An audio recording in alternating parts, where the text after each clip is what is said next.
Hello everybody, welcome back to Leading Our Own Way. I'm Andrew White and I hope you've had a great week. Well, we're back with another amazing guest. Today's episode is raw, it's honest, and it's with somebody called Cap Carter, a singer-songwriter whose journey through pain, addiction and healing is as powerful as his music. Cap's story is one of childhood trauma, losing his mum at a young age and the deep scars that followed, addiction, self-doubt and a sense of being lost. But it's also about finding hope through his music, through the courage to ask for help, and through rebuilding a relationship with his father after years of blame and distance. In this first part, Cap opens up about the breakdown of his marriage, the moment he hit rock bottom, and the decision to step into rehab, a turning point that set him on a path towards self-compassion, curiosity, and true authenticity. We explore how his upbringing shaped his mental health, why professional support and building meaningful relationships matter, and how much music became both a refuge and a way home.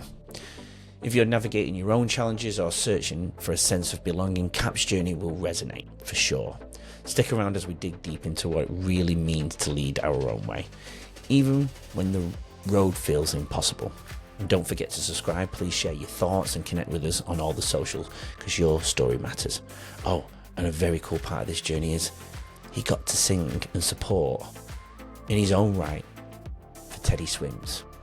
Now he leads his own shows. This guy's amazing. Absolutely incredible journey. Please tune in. Here's Cap and myself. Welcome to Leading Our Own Way. I'm your host, Andrew White, and this is the podcast that unveils captivating narratives of resilience and personal triumph. This podcast is for anyone seeking inspiration and insights on overcoming life's challenges. Follow and subscribe, and then we can lead together forever. Before we dive in, I want to give a big, massive shout out to our now new proud sponsor, Eshu Skincare, a brand that truly aligns with leading our own way. This Australian-born company is dedicated to keeping skincare simple, effective, and straightforward. They've made waves in the US, even landed in Macy's and over 300 stores, and now they're back with a renewed focus on healthy skin and real results. If you want authentic skincare that fits your lifestyle, check them out in the show notes. Thanks to Eshu Skincare for supporting real stories and mental fitness on Leading Our Own Way. And if you're interested in sponsoring like Eshu Skincare, drop us a message. We'd love to connect. Mr. Cap Carter, welcome to Leading Our Own Way. How are you doing tonight, brother? I'm doing good. Thanks for having me. It's such an honour to have you here, Cap. I've absolutely loved your journey, and I'm absolutely honoured. Thanks for joining me on my journey, because the podcast is part of my journey. But I've got the wonderful Cap Carter here, everybody. Look at him. Give him a round of applause. It's brilliant to have him here. Such a hot day here in Melbourne, isn't it? Are you sweating tonight or what? Yeah, absolutely. I think it reached, 30, 33? Yeah. Yeah. We said 28 down here in the Torquay area, and I think it hit 32, believe it or not. Yeah. Oh my Lord. Anyway, me being English have to adapt to the Australian weather still, but there we go. Thanks for joining me on this hot night. It's a beautiful time of the year. We're currently filming just before Christmas, and I know this probably won't go out till 26, but thanks for joining me. You've been on such a big journey in your life, and when I've met you a couple of times. We had a nice dinner. I came to your concert. And I absolutely adore what you do. For those who don't know who you are, for my audience in America and my audience in the UK and parts of Europe, tell us a little bit about yourself. And we usually start off with how you are leading your own way. How would you say you are leading your own way, Cap?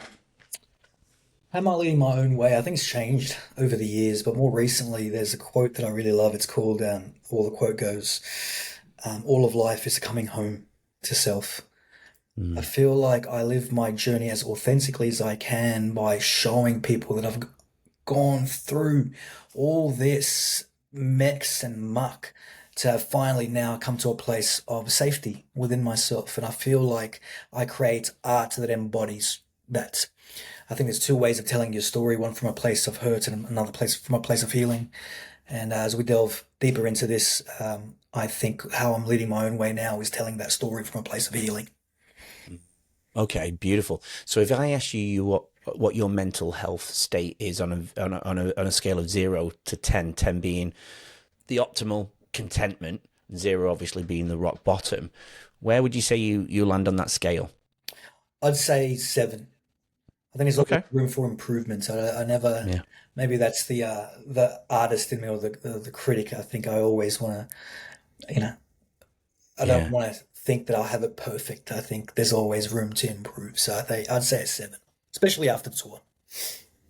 Yeah, agree. And I will touch on that in a second. But before we do, the parts that you're going to take us tonight, for those that are tuning in, where do you think that, if I asked you that question of a certain point in your life, whether it was younger or some of the dark stages that you went through in your path, where would that number have lied if on the scale if I asked Cap Carter then?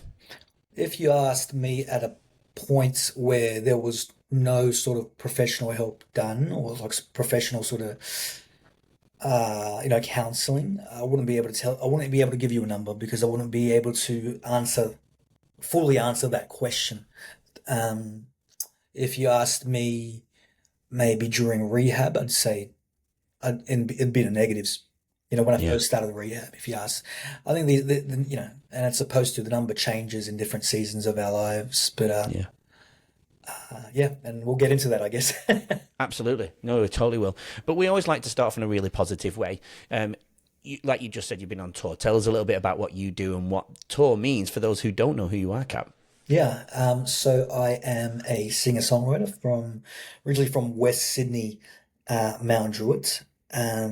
I write a lot about tragedy and triumph. I write a lot about my story very unapologetically.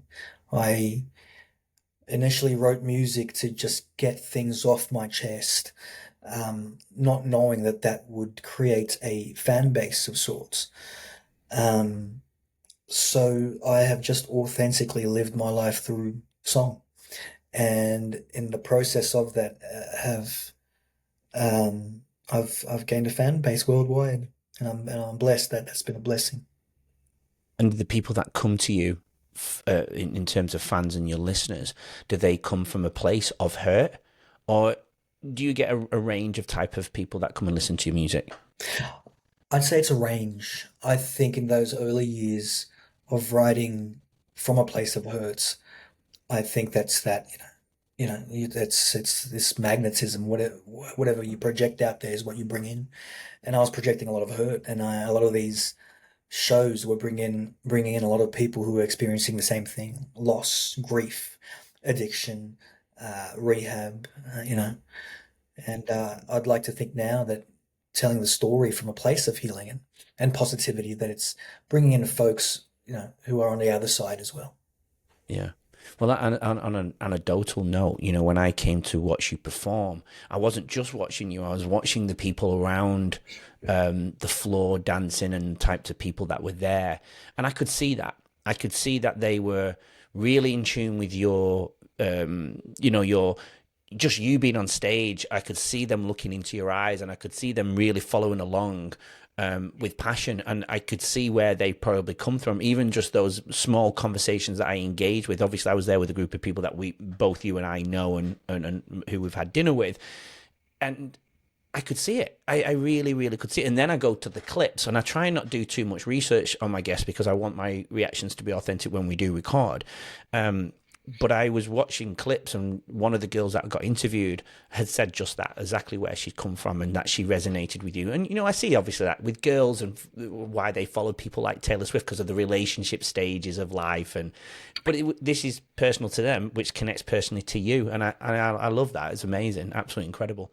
Yep. Let's spend a little bit of time there on your singing then, because in recent years, it's kind of gone wild for you, hasn't it? Take us a little bit back around before we get into that mental health journey of where it came from being a young child growing up in Sydney. Talk to us a little about your singing journey and where that's taken you, because you've done some incredible things and you're going on huge tours, man. It's Yeah. incredible. Yeah, look, I have been singing for God knows how long. I think I came out the womb singing, but I came from, I wouldn't say a musical family. I came from a musical mother, and my mum was a pro DJ and just loved, just played a lot of ballads growing up, very emotive. music, what I would call now legacy music. You know, she's listening to Joni Mitchell, Whitney Houston, The Temptations, music that just surpassed trends and different, you know, sort of seasons. And so I grew up around that. Um, I grew up very, very much wanting to express myself through song and through music, and but I never thought I could commercialize it. There was not a bone in my body that thought like, hey, I reckon I could get a recording contract, or I reckon I could sell out shows. There was none of that. I don't know what it was or how it came to be, but there was just a voice in my head that just told me that if you go down this path, you will fail. Um, and you know that's its own story, but you know, I think eventually over time, the fear of not trying and the fear of not knowing, um, I guess, surpassed the fear of failure. And I listened to that voice instead.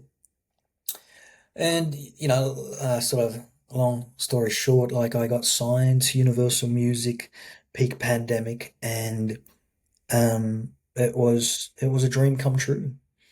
But during that time, I was going through a lot of other personal issues in my life and sort of navigating what my therapist called the marvelous and the messy, and trying to live in between all of that. Yeah. So I wrote. I did the one thing that I knew that, well, I thought I was good at, and I just wrote music, man. I just kept writing during that hard period in my life, and because of that commitment to write and the commitment to the craft, I released an EP through Universal Music, and that one EP took me all over the world. It sold, that one EP was the reason we sold out shows in New York City, London, Dublin, you know, shows all over Scandinavia. I got to support Teddy Swims on TV numerous times in the US, Australia, radio all throughout Ireland, all throughout the UK. And it's it's a it's a testament to, I think, grit and grace, I would say. Yeah. Yeah. How big was Teddy Swims at that point when you started supporting him? He was just on the cusp of, I think, blowing up. Yeah. And it was beautiful seeing that because, you know, he's packing out arenas now. Yeah. But on his first Aussie tour, he was on the cusp of that, and he was playing at the Metro, and he played at the Tivoli, and you know, these sort of 1,000, 2,000 cap venues, which is huge in itself. Um, but I got to meet him at just before sort of breaking points, just before he was just going to blow up, and that was a beautiful thing to see because I think, you know, when you reach that point as an A-lister, which he is now, like it's you know, it's very much uh what's that word? Like I just feel like there's more hoops to sort of Jump jump through. jump through you know, to try and get in contact with him. But I got him at a point where it's just like, hey, here's my number, let's chat, let's keep in contact, and we still do, you know. Oh, nice. Mm. Does he support you? Is he a bit of a? I mean, I don't know if is he a mentor at all or supporting friend of you still? I'd say he's more of a friend. Yeah, he's more of a friend. I think when he's in town, we do message, but you know, life as life goes, it gets busy. Is there any opportunity in the future to support him again? Potentially, yeah, potentially. I think the way the industry works, though, is as much as I'd as much as I'd like that to happen, I'd want that opportunity for another artist.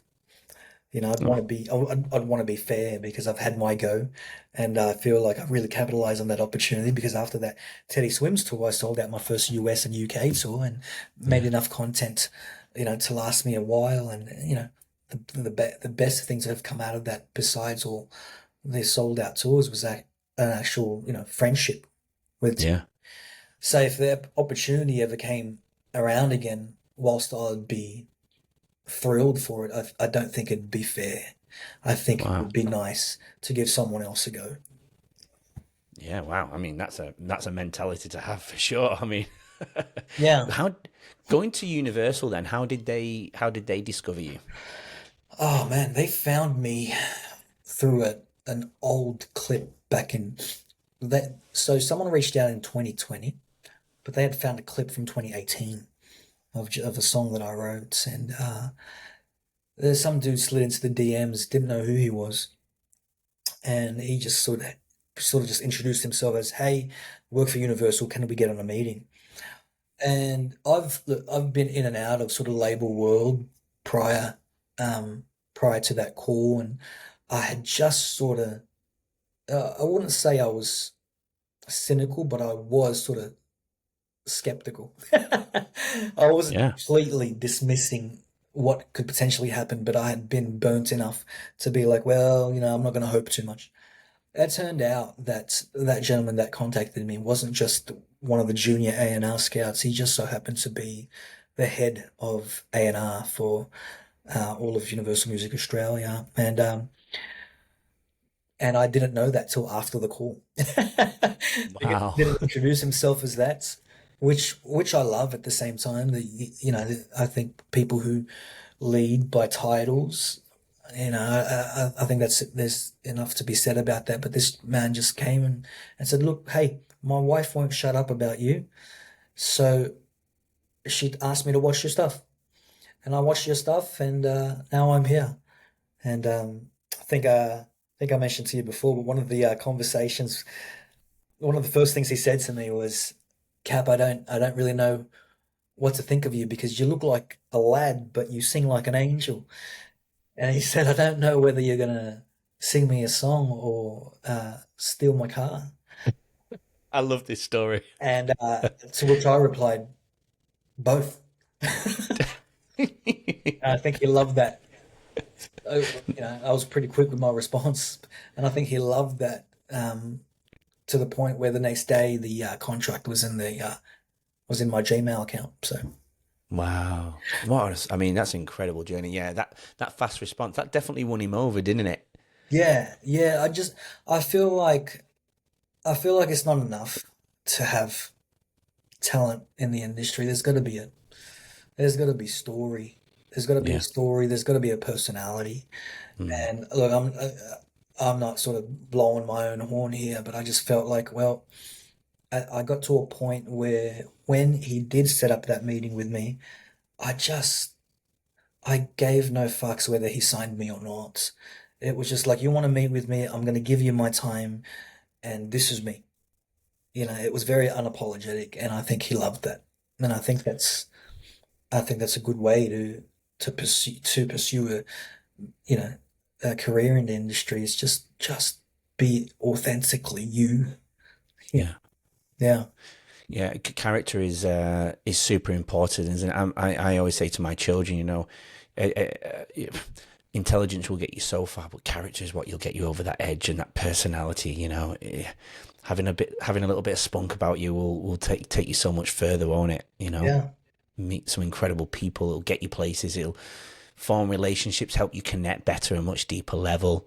I love all of that stuff. So for you then, how did things change for you at that point then? Both good or bad, but where did that go for you after signing that contract? Obviously you signed that contract. It's in the Gmail the next day. What the next few months would kind of look like for you after that?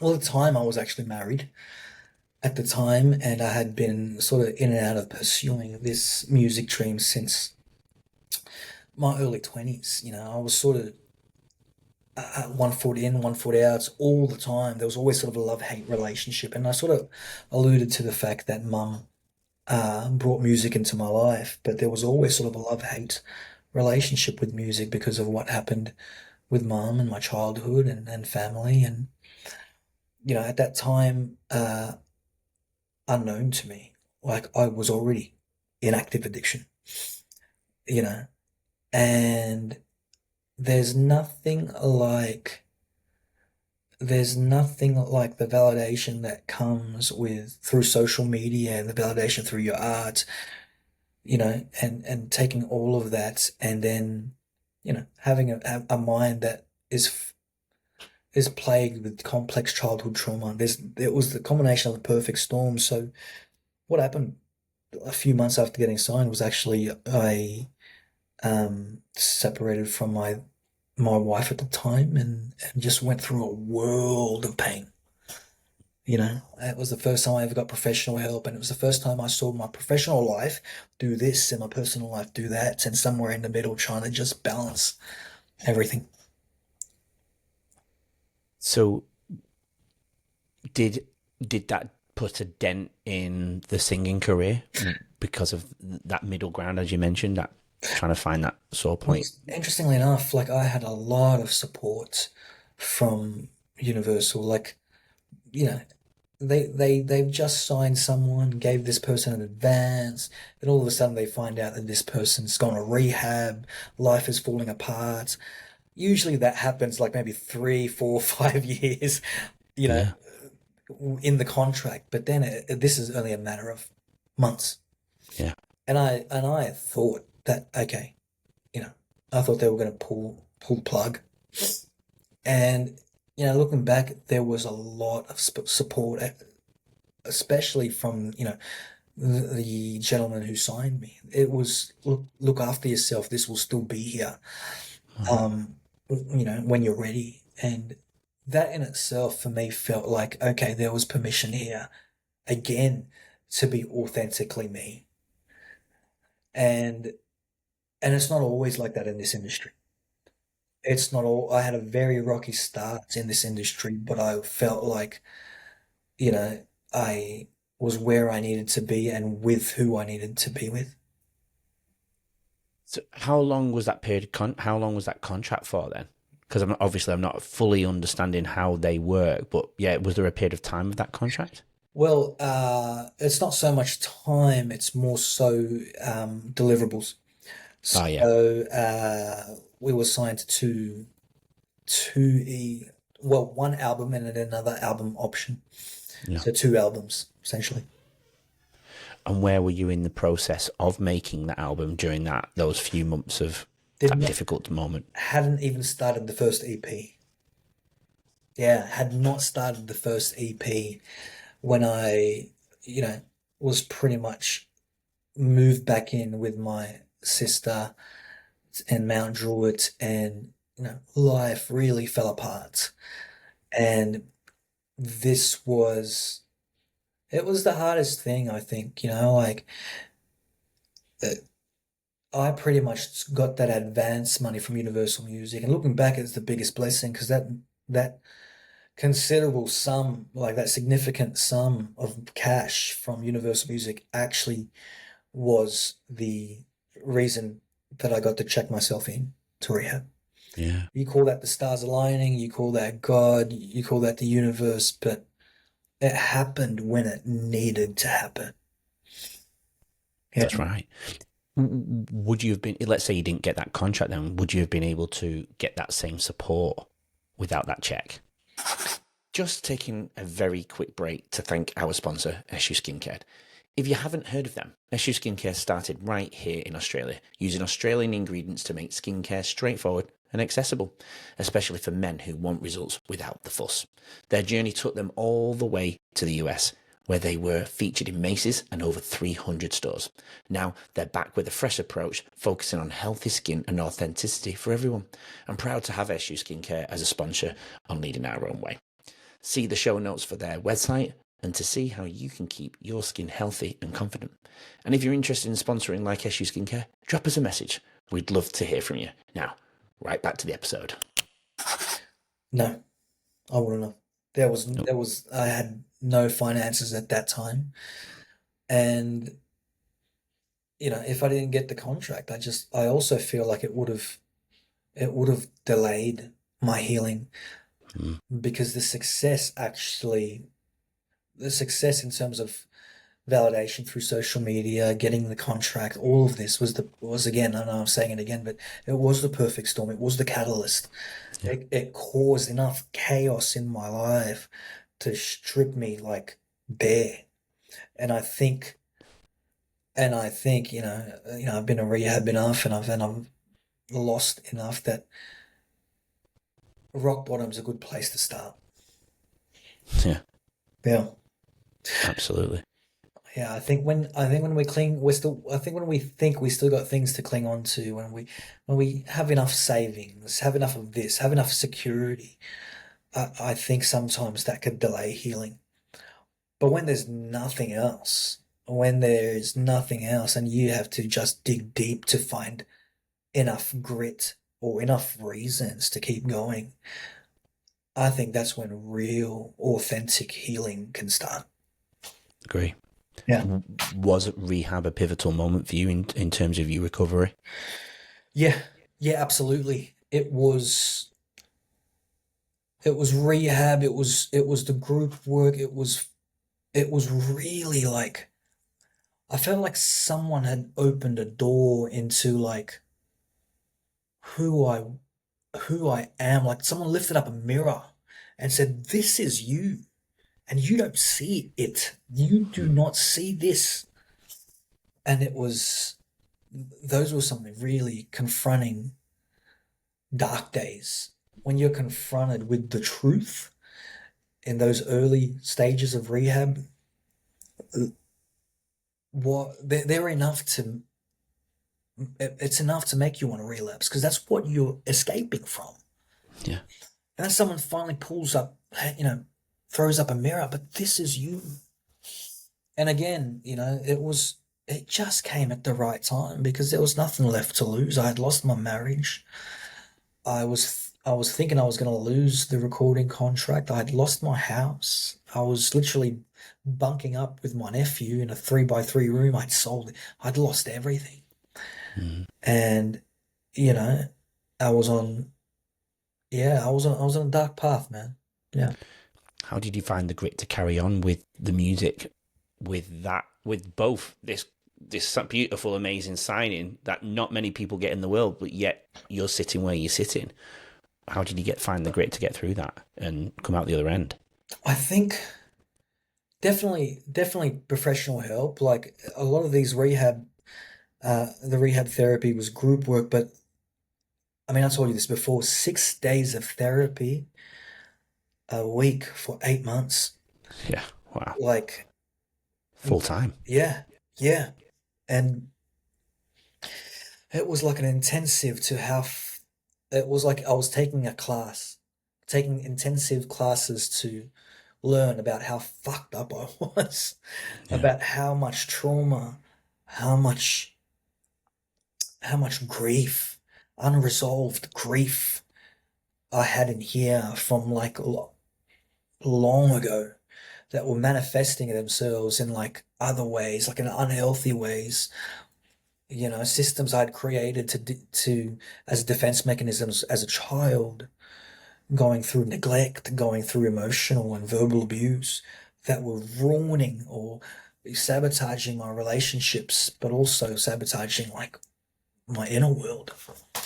Yeah. And you know, you ask, going back to the question, like where did I find that? Like I feel like professional help. Like I did not stumble upon that myself. Yeah. The work of beautiful, kind, sort of therapists, rehab therapists, and then those who attended rehab with me did the fellowship. Like it was all of that, you know. So those first 8 months of rehab and achieving sobriety for the first 8 months was like a pivotal moment in my life where I felt like the trajectory changed. Yeah. Yeah. I get that, yeah, because our mutual friend and former guest Dennis Aspirations, he mentioned about his rehab time and something I never thought about. Could have been completely different for you, and I think it was positive for him too. But he said, when you're in there, you're not just bringing your trauma in, but you're also sat around that everyone else's trauma there as well. Yeah. Does it make you feel? I don't know what the right word is, but does it make you feel normal because you're like, you're not the only one, and it's giving you, in a sense, a bit of identity because you're amongst other people who have also got not maybe the same trauma as you, but trauma nevertheless? Or does it add more to the pile on top of your shoulders? Yeah, that's interesting that because the rehab that I went to, like, it was I paid a premium price for it. And I Yeah. felt like the atmosphere that was generated was very much facilitated. Like it was guided. The energy was guided, right? Mm. And so there was a difference between this rehab that I found and then eventually finishing up rehab and then going to these sort of free 12-step meetings. Yeah. The energy was different. Oh, I bet. The energy was different. Like I was literally going to the private school of rehab, and then after rehab going into sort of a public school system. And look, that's not to bag, obviously, I get it. I say, Yeah. but I could tell I sort of know where Dennis is coming from, but I did not experience that in my rehab journey. I experienced it more in my post rehab journey, going to 12-step meetings and sort of fending for myself after this Yeah. premium rehab experience. So going back to the contract then, did you fulfill the requirements in terms of creating music under that label? I did, yeah. The two albums? Well, there ended up being two EPs, Yeah. and Sorry, yeah, two EPs, sorry, yeah, yeah. there ended up being two EPs. I had the option to do another album, but a very minimal budget. And interestingly enough, the advice of the man who signed me was, I think that you should go independent. I think you're going to find more success independently just because there's no budget here.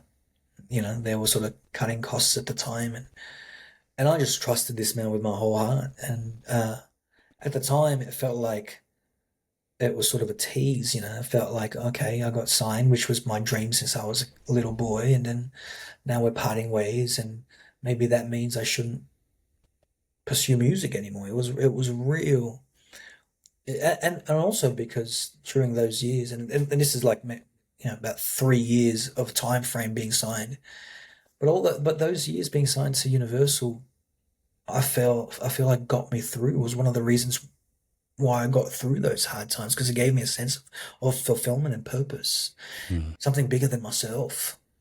Um, and so beyond rehab, like you're talking recovery, I think sobriety is just such a small portion of recovery. The recovery is also about, you know, being healthy enough to pursue these dreams. Right. And I felt like that's what I had in Universal Music. And then to had come to an end of that, I felt like was also sort of, I felt like it was something else also. It was really like, okay, I don't know if this is for me then. If these guys don't think we should stay together. And I went through this whole like journey with that in itself. But again, I just trusted, uh, my A&R, and if he said I could do it, let's just keep going. And coincidentally, that was the year that I got my support slot with Teddy Swims. Amazing. And How did you make contact with Teddy? How did that he actually unfold? he was already following me on TikTok. Ah, So I reached out to him and said, "Hey man, like would love if I could support your tour." And did not ever think he was going to message back, but he sent a voice memo back with my song Guns playing in the background. no way. And he's sat there with his manager Luke, and they were just like, "Yeah, yeah, we'd love to have you on board." So So where was the first one, dude? Where did you get flown out? I'm assuming you flew somewhere. yeah, I think trying to remember now. I think the first one was in Melbourne, Sydney, Brisbane, and Auckland. Yeah, nice. And did you ever perform with him within the States, or was it just Australia? Just Australia, New Just Zealand. Australia. Yeah, cool. And what sort of people were in the crowd there? What in terms of numbers? Um, I think the biggest was probably the Forum, so that would have been like 3,000. Amazing. Hmm. Yeah, incredible. Hmm. So how does somebody prepare you for this? Like, I love talking. I love meeting new people. For me, that's just the podcast. And then all of a sudden, this business end of it, which, is not there yet, but it's definitely creeping in for sure. I was having this discussion tonight with somebody who was talking about forms of sponsorship and business. I'm like, oh God, I don't even want to start thinking about all of that. How does this? So therefore, this is a passion, but it's a business essentially, or going to be. How do you deal with being prepared for turning your passion into this business Yeah, with contracts? I tell you what, I feel like so when my contract had ended with Universal Music, at the same time, it also ended with the management that I had at the time. So that's why it was a double whammy. That's why I was sort of convinced, like, well, maybe music isn't it for me, because all these professional dudes are just sort of walking out and maybe don't want this no more. So maybe that's a sign. I'm I'm stubborn. I'm a stubborn guy. Like, if I really believe in something or if I really want to have a crack at something, then I'll find a way. Yeah. And at that time, I just took it upon myself to learn more about marketing, how to market myself, learn about the algorithm, learn how to do ads. And it was a game changer for me because I'd already loved creating content for social media. I'd already loved doing all of that, but getting into the nitty-gritty of marketing and knowing your why and all of this, to me back at that time was just like, well, let's just try. And what happened after that was 500,000 followers on TikTok and about, and sold out shows because I knew how to do ads on Meta. I was doing all of I was essentially my own digital agency, marketing agency, and that was all in house. I was able to keep costs low. Yeah. And once I had developed like a marketing mindset, I had, to pause that, I had always struggled when I was with Universal Music to get on TikTok and do covers and do these things that I felt sold my soul. And it was one of those things that like I didn't understand it whilst signed to the label. After the label, I did this marketing sort of course and did my marketing qualifications, and I understood that like it was all just a tool. Social media is a tool, but I was using it it was a tool to market the brand and a tool to build a fan base, but I was using it as a tool for validation, emotional validation. And there's this subtle switch of, it's a subtle switch, but it's just like, right now I'm filming content, I post it up, whether it gets 1 million views, whether it gets 1,000 views, my brain is like, well, that's 1,000 more views than yesterday. And that's great. Let's move on. Yeah. Whereas before, it would have been, you're talking about 3 or 4 years ago, had I not kept a steady 1 million view count, that would have been the end of the world to me. Yeah, wow.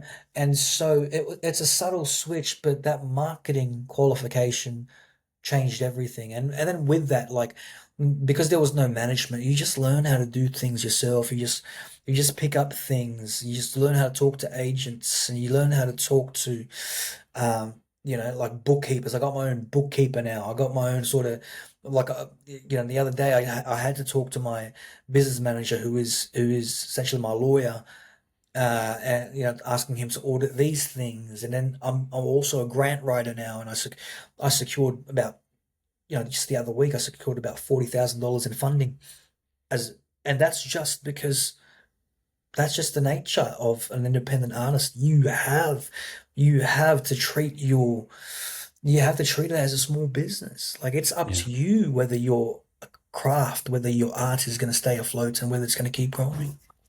Yeah, great mentality, and I'll definitely take that into my, because I always say I'm not a content creator, but I have to content create. Yeah. In order for people to even reach this podcast, and if I want to help people and share people's journeys and prevent them from going mental health decline or whatever it may be, I have to use these tools, as you say. And I think people do get bogged down. I think we're all liars if sometimes we say we don't. It doesn't bother us, but I think I love your mindset. You know, if I get 500 views, it's 500 views more than I would have got yesterday. So Yeah. I'm gonna remember that. Yeah, absolutely. And like yeah, on content creation, there used to be this buzz sort of word in marketing, buzz phrase in marketing where they say, yeah, content is king. That's not actually. Mm, Engagement is king.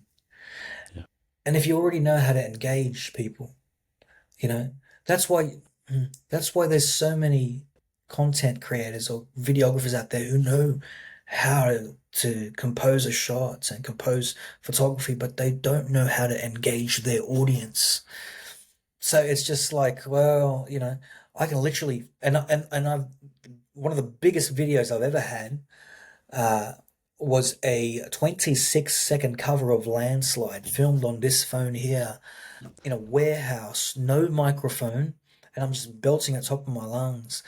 It got 2 million views and $60,000 worth of donations that got me to my first USA tour. That's 20, See, that's 26 seconds. Like, and all I did was film with no microphone, completely unplugged in a warehouse. And so, and that just tells you it's how you engage your audience. Creating content is one thing, but you need to engage your audience to that content almost. yeah. Yeah, absolutely. Good tips for anyone who's just starting out in the industry as well, whether it's, musical or even podcasting, to be fair.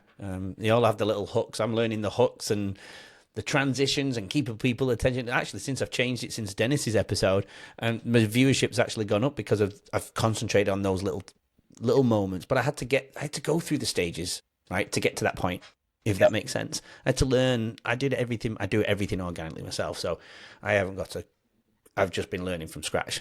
I was just a guy who wanted to talk. Yeah. So going back to you and your childhood, then, if I was a fly on the wall in the Cap Carter house, what would I have seen? Oh, you would have seen.